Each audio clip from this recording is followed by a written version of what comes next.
Hello guys! Hello Capricorn! Welcome dito sa aking channel. Kapalaran 888. Welcome guys. Alamin natin Capricorn kung anong messages, vibration, gabay energy para sa lahat. This is general reading, so pwede kang makaresonate. Gamitin mo yung intuition. So, maraming salamat doon sa mga Capricorn na patuloy na sumusubaybay dito sa aking channel sa Kapalaran 888.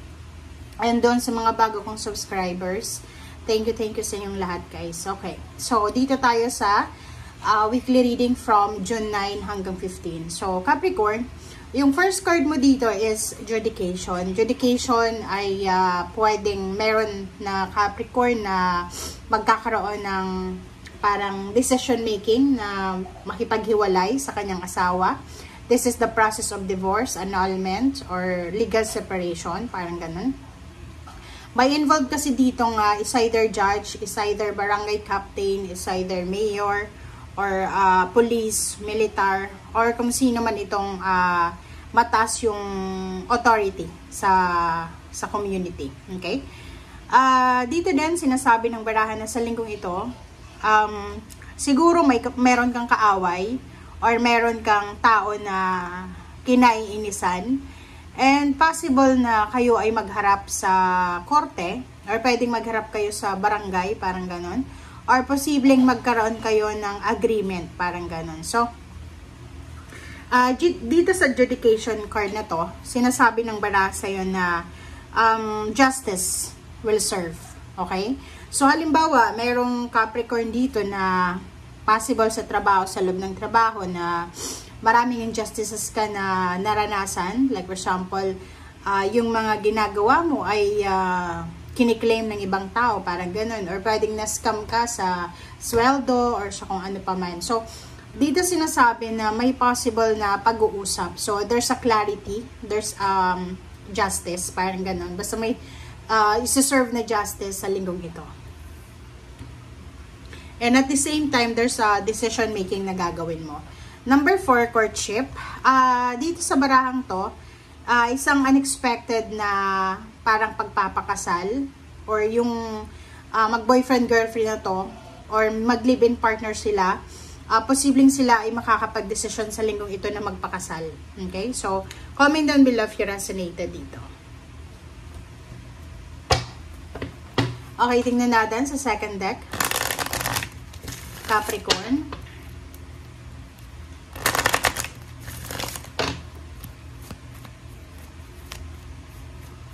Capricorn. Okay, first two cards tayo sa second deck. Abundance and then temptation. So, yung two cards na to ay nagsasabi sa'yo Capricorn na maraming blessings, abundance, or prosperity, victory ang posibleng papasok sa buhay mo. But ganun talaga, pag alam mo ba yung mga tao na malapit na silang i-bless, sila ay dadaan sa temptation, or sila ay dadaan sa mga iba't ibang klase ng tukso.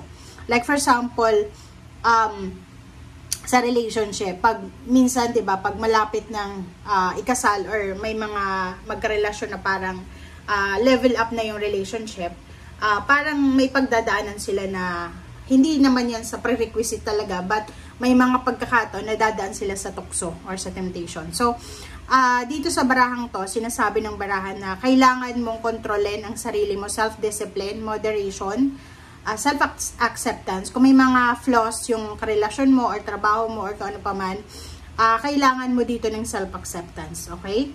So, sinasabi ng baraha dito na kung ano man ito na temptation, kailangan mo siyang i-overcome. Okay? Maybe sa relationship nyo, or maybe sa like mag-asawa, maybe may third party, or pwedeng mag-boyfriend-girlfriend, parang ganun. Or sa trabaho, merong mga backstabbing or gossips na pwedeng makasira sa trabaho. But, nandito yung abundance. Yun yung sabi ko sa'yo kanina na once na may papasok na victory and abundance, blessing sa buhay mo, dadaan ka talaga sa isang temptation. So, eto yung abundance. Sinasabi ng baraha sa'yo dito, Capricorn, na ihanda mong sarili mo para sa paparating na abundance. Okay?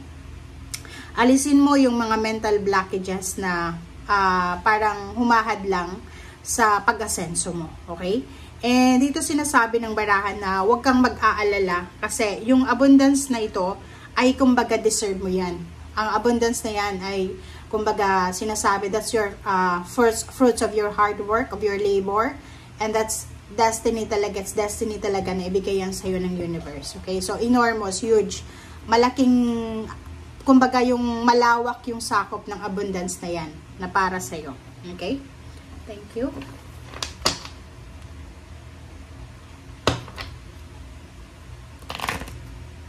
Okay. Tingnan natin sa third deck.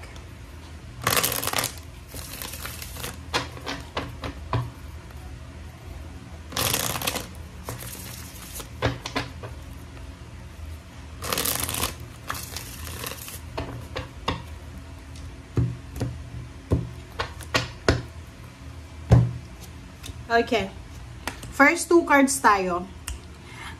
Meron ditong Capricorn na siguro sobra siyang masipag, napaka-masipag niya, napaka-diligent niya, 'di ba? Sobrang magaling siya humawak ng pera. But the problem is, sa linggong ito, parang siguro mangangailangan ka ng pera and marirealize mo sa linggong ito na pagod ka na sa pag-manage ng pera mo. May ganun, 'di ba?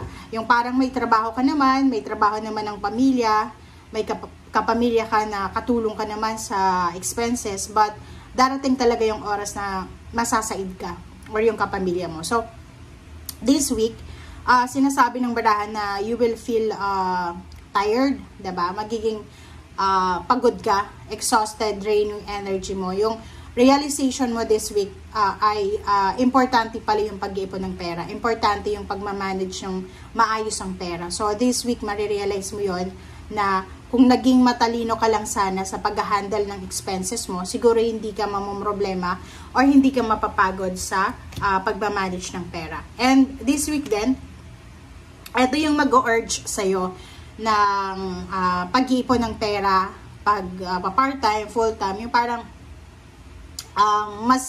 parang hindi ka magsisettle sa less. Kumbaga, sa linggong ito, malaking bagay yung linggong ito kasi ipaparealize sa'yo ng universe na importante yung pagiging masipag, okay? Yung pagtitipid, and importante yung hindi pagsunod sa kung ano yung galaw ng universe, diba? And number 3, the Empress and the Knight of Cups. Sinasabi ng barahan na single ka man, in a relationship ka, basta may temptation dito. This one is temptation. But, you know, sometimes the temptation ay talagang nakadestiny siya na pumasok sa buhay mo. So, it's either temptation, it's either a blessing in disguise. Depende yon sa mga tao. So, dito sinasabi, isang relationship, ang posibleng i-offer sa'yo ng universe sa linggong ito. So, you will have the opportunity to be in love, okay? Or pwedeng may asawa ka, possible na may makilala kang isang tao na pwede kang makakuha ng strength sa kanya, emotionally or financially. And this week then, bibigyan ka ng pagkakataon ng universe na makapagsimula. Makapagsimula sa relationship, makapagsimula sa trabaho, sa pag-iipon, maybe relocation, growth, travel, or transformation.